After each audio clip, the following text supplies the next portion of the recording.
Hi, I am Bas.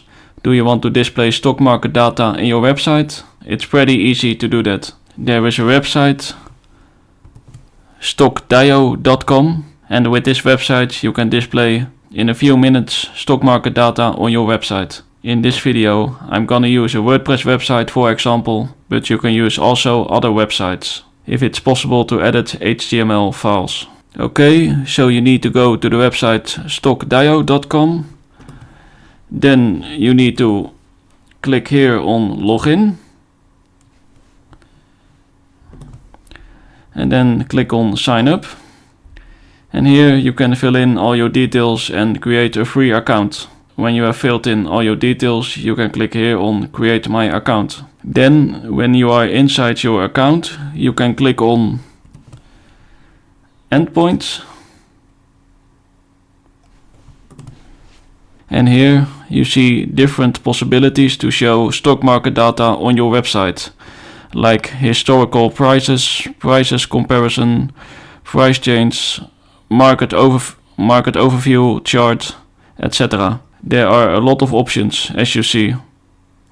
But for now, I'm going to use, for example, market overview chart. Then here you see how the chart looks like.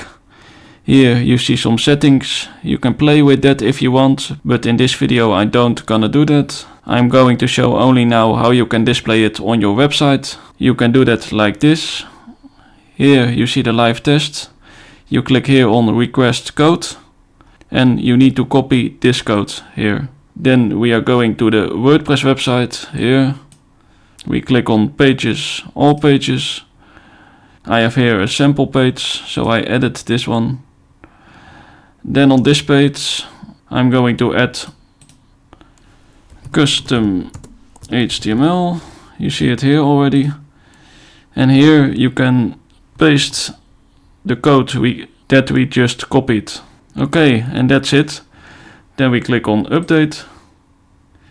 Let's see how it looks like on the website view page. And it looks like this. It looks nice, right? With the free subscription you have 500 requests per month, but you can upgrade also if you want.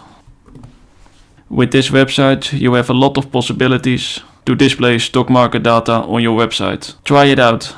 Was this video helpful for you? Click on the like button. Do you want to see more videos about WordPress, SEO and affiliate marketing? Click on the subscribe button. Thanks for watching.